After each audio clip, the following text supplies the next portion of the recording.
There are 196 countries in the world. 25 of them are very rich, defined as having an average wealth per person of over $100,000 a year. They are. But far more countries are quite poor, and some, which we're considering here, are very, very poor. These are the 20 poorest countries in the world, where the per capita wealth is under $1,000 a year, or under $3 a day. Every country is now more or less on a path to growth, but the poor ones are growing very, very slowly. If Zimbabwe continues at its current growth rate, it will qualify as a rich country in 2,722 years.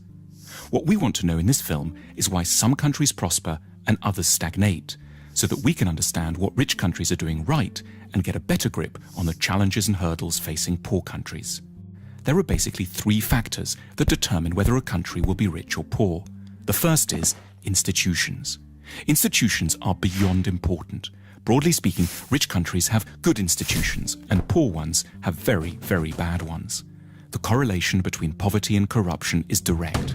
The richest countries in the world are quite simply invariably also the least corrupt ones. And the most corrupt countries are also the poorest. When countries are corrupt, they can't collect enough taxes to get the good institutions they would need to escape the poverty trap. Half of the wealth of the world's poorest 20 countries goes into offshore accounts. Lost revenues in these countries totals between $10 and $20 billion a year. Meanwhile, without an adequate tax base, poor countries can't invest in police, education, health and transport. Now, a more generous way to look at corruption is that it's really a case of clan-based thinking. Say you're hiring someone. In the rich countries, you're meant to do so simply on merit, interviewing lots of candidates, then picking the best one, irrespective of any personal connection. But in poor countries, under the sway of clan-based thinking, that approach would itself be seen as corrupt. It's your duty to disregard the so-called best candidate from an anonymous bunch in order to pick someone from your own team, your uncle, your brother, your second cousin, the guys from the same tribe. As a result, poor countries don't allow themselves access to the intelligence and talent of the whole population. There's a second thing that keeps countries poor: culture. What goes on in people's minds, their outlooks and beliefs. A striking statistic pops up here in relation to religion. If there's one generalization you can make about religion and wealth, it's that the less people believe, the richer they stand a chance of being. 19 of the richest countries in the world have 70% or more of their populations saying that religion is not at all important to them.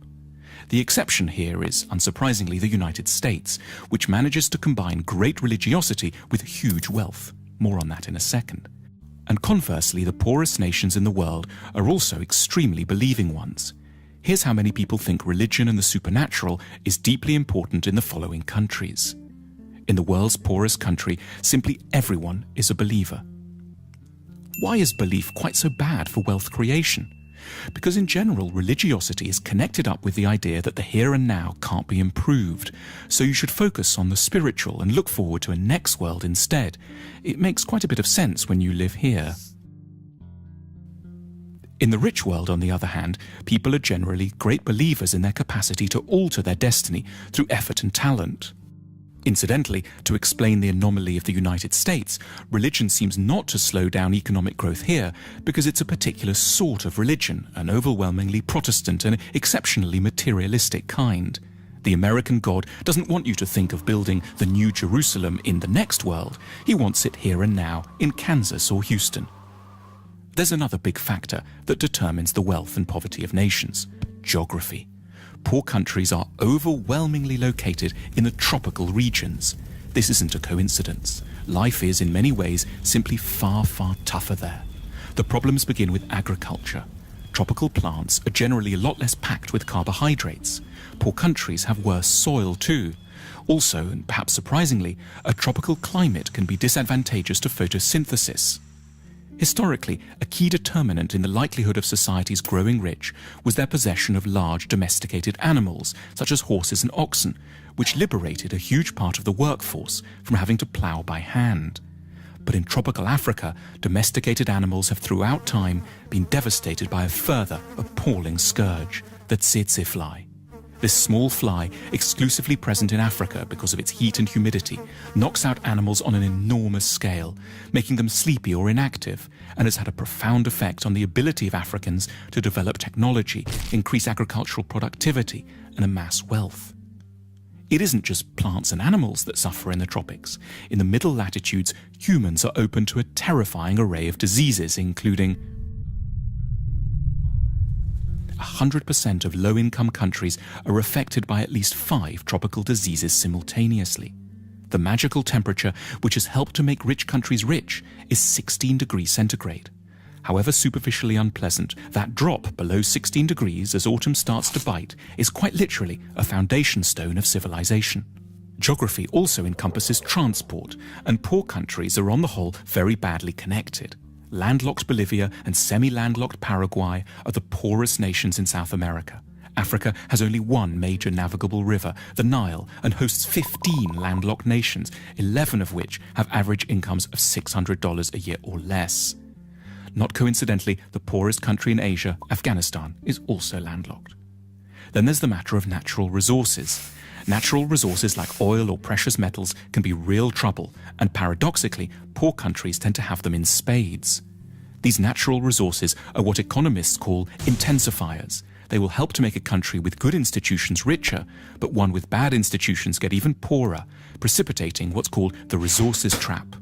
So the Democratic Republic of the Congo is one of the world's most mineral-rich countries, holding most of the world's coltan, which every mobile phone has a bit of inside. But natural resource wealth helps elites to grab money without requiring the cooperation of the whole society. If the only way to grow wealthy is to assemble high-tech aero engines, for example, you're going to need your whole society to buy into the project. But if you just need to extract a few minerals, you can do so with a small labor force, some guns, and an airstrip long enough to ferry your loot out to market. The wealth from coltan keeps DRC armed rebels in guns and corrupts every level of society. So how should one weigh up the relative importance of all these different factors, institutional, cultural, and geographic, in determining the wealth of nations? There's no hard and fast rules, but as a guide one can suggest that 50% of a nation's wealth comes down to the state of its institutions, 20% is due to its culture, and 10% each can be allocated to latitude, connectivity with the rest of the world, and geological good fortune. If you're a policymaker, this discussion has wide practical implications. But at a more personal level, one might take away 2 things from it. Firstly, modesty. You should have a better idea of what you owe your individual success to, which is not so much your own hard work or fine mind, as the broader society you live in, which was produced over centuries and which you now draw benefit from unknowingly. At the same time, sympathy, an ability not to see failing societies just as basket cases, but rather as countries facing comprehensible and hugely difficult problems. Our sympathy can be enhanced by reflecting that the troubles of desperate lands are to a considerable extent to do with malaria, a lack of navigable river, and the horrific buzzing of the tsetse fly, rather than always some more intimate human failing, which we would ourselves never manifest.